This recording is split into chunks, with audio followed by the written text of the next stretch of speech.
Allí los hechos, vamos con el análisis. Para ello nos acompaña Orlando Romero Harrington, analista internacional, analista en guerra mediática, psicológica, análisis de medios. Nos acompaña de Anzoátegui aquí en Venezuela. Orlando, bienvenido, muy buenas noches, gracias por estar con nosotros. Gracias a ti, Tatiana, y un saludo fraterno a toda la teleaudiencia de Telesur. Muchas gracias, Orlando. Pareciese que se va armando de una manera espontánea un frente común para exigir al gobierno de Estados Unidos algo que debería ser natural. Si es una cumbre de las Américas, que vayan todos. ¿Qué crees? Cosa que se veía difícil, digamos, dentro del panorama global del continente, lograr un tipo de unión como esta es realmente un hecho inédito. Sobre todo porque ya las alarmas están prendidas en Washington. El mismo artículo del New York Times afirma de manera descarnada que existe el temor que en vez de resaltar la visión, esta visión que hablábamos hace muchísimo tiempo, una visión de liderazgo continental que intenta implantar el gobierno de Joe Biden de parte de Estados Unidos para todo el continente, pareciera que en vez de que esa visión se consolida, todo lo contrario, la visión cae en un continente totalmente abandonado por Donald Trump e inclusive con amenazas de invasión a cada país que se le resista a las líneas del Pentágono. Y efectivamente lo que está quedando es la disminución, en evidencia, la disminución de la influencia de Estados Unidos para que esa agenda avance en la reunión. Todo esto con un documento que envió el Departamento de Estado, un documento, un memorando de aproximadamente unas 900 palabras a los miembros del Congreso y a los miembros que probablemente iba a invitar, sin objetivos específicos, sin tocar los temas más importantes de la región, como migración, desarrollo económico, crisis de la pandemia, y sobre todo soberanía de los pueblos. Entonces, a grandes rasgos, pareciera que esta política que intentó implantar Joe Biden en la región cae por su propio peso, Tatiana.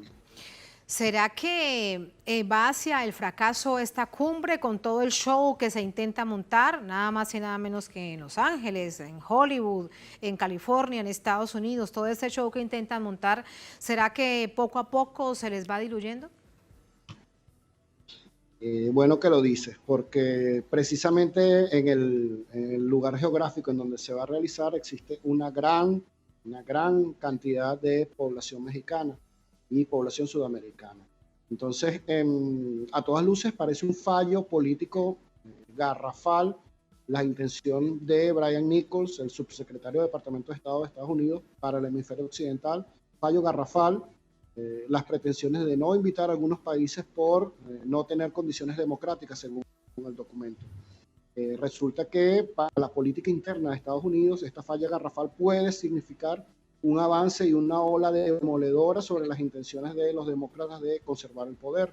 Recordemos que Donald Trump acaba de ser acusado de intentos de invasión a Venezuela, inclusive aquí en el estado de Anzoátegui se acaba de desclasificar un documento que menciona el canciller Samuel Moncada, en donde se pretendía volar la planta José Antonio Anzoátegui, una de las principales plantas de petróleo dentro de la zona oriental. Entonces, ni lo uno ni lo otro. Permíteme aquí interrumpirte para preguntarte un poco más acerca de esto, un documento desclasificado conocido en estos días, Orlando, porque es muy grave eso que nos estás diciendo. Bueno, no es una novedad, pero sin duda no deja de sorprender porque nunca acaban las estrategias para generar conmoción en Venezuela.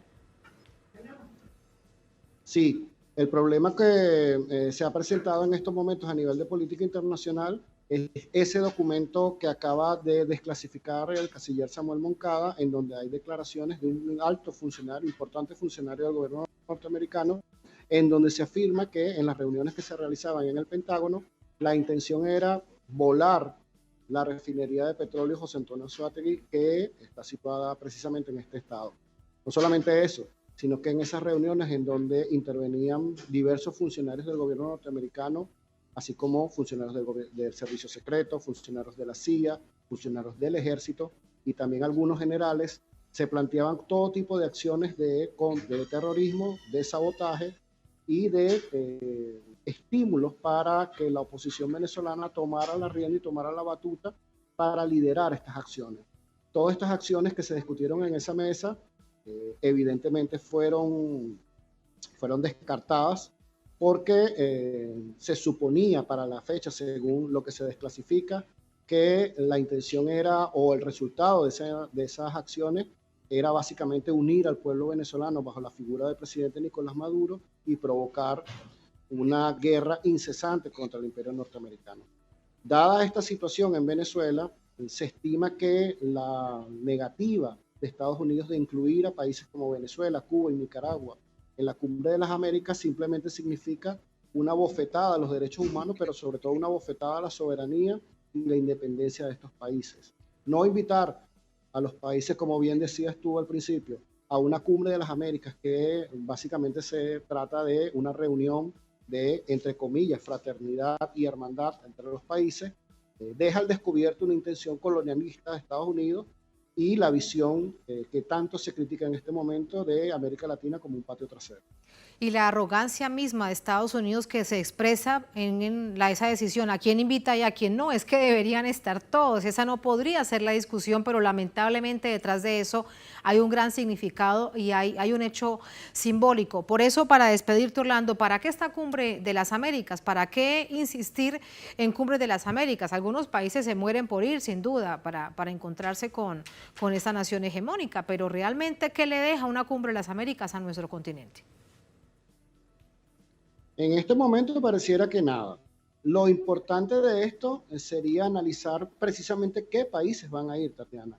Y nos encontramos con que el presidente de Argentina, Alberto Fernández, confirmó que irá a la Cumbre de las Américas. Sin embargo, dentro de una posición a todas luces tibia, ya conocida, pidió que todos los países de la región sean invitados. También el presidente de Chile, Boric, está trabajando además en un plan, está desarrollando una cumbre de presidentes latinoamericanos en el extremo sur del país, en donde piensa invitar a Pedro Castillo.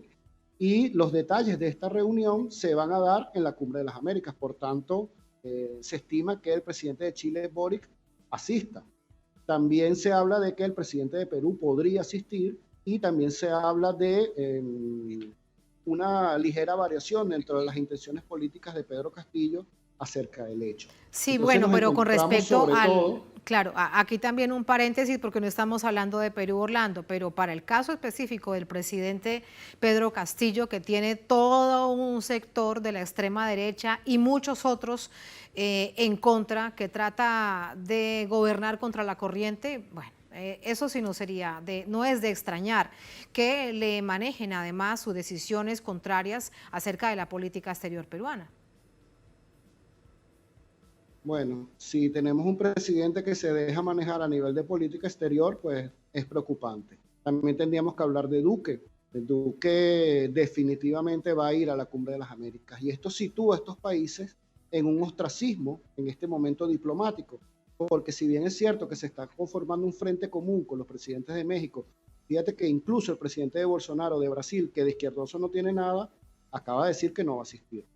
Entonces, si analizamos esto desde este punto de vista, si es verdad que se está constituyendo un frente común de países que podrían no asistir frente a la falta de respeto a Estados Unidos a algunos países de la región, ¿en dónde quedan estos presidentes? ¿En dónde quedan estos países, estos mandatarios? Entonces, los antiguos polos de poder que se constituían en América Latina entre presidentes de izquierda y presidentes de derecha, hoy parecen más determinados y más, digamos, señalados por el pueblo que nunca, y a esto tenemos que sumar también la posición de los 14 países del Caribe. Esto sitúa a América Latina entonces en un juego de fuerza, en un juego político muy interesante, a partir de expresiones de dignidad y de soberanía de algunos países como México e incluso Brasil. Creo que la situación política de América Latina frente y de a Bolivia, Orlando, porque también ha dicho, y de Bolivia, que ha dicho el presidente de la Nación, Luis Arce, que si no van todos, pues que él no va, que si no va toda nuestra América, pues que él no va. ¿Cómo olvidar a Bolivia? Entonces, en este momento América Latina está dando un ejemplo de dignidad a pesar de los presidentes que piensan asistir a esa cumbre. Tú decías que en el caso de Pedro Castillo es entendible por la ráfaga que está recibiendo por parte de la oposición peruana. Pero en estos momentos de guerra mundial, en estos momentos de una confrontación en puertas entre Rusia y Ucrania, y una Ucrania que a su vez es la OTAN, que a su vez es Estados Unidos, que a Estados Unidos se le incendia el patio trasero con una rebelión diplomática de este sentido, pues deja mucho que pensar a los analistas norteamericanos y cambia de un tirón las relaciones y la visión diplomática que debe tener Estados Unidos con este continente. Creo que este ejemplo de dignidad es cuestión de estudiar y es un ejemplo para las nuevas generaciones acerca de lo que está pasando. Rebelión diplomática, muy bien sintetizado, Orlando, gracias, muy buenas noches. Veremos qué pasa dentro de tan pocas semanas cuando seguramente que sí se hará la Cumbre de las Américas, pero veremos quiénes estarán allí y cuál es la agenda definitiva. Muchas gracias, buenas noches. A ti. Gracias.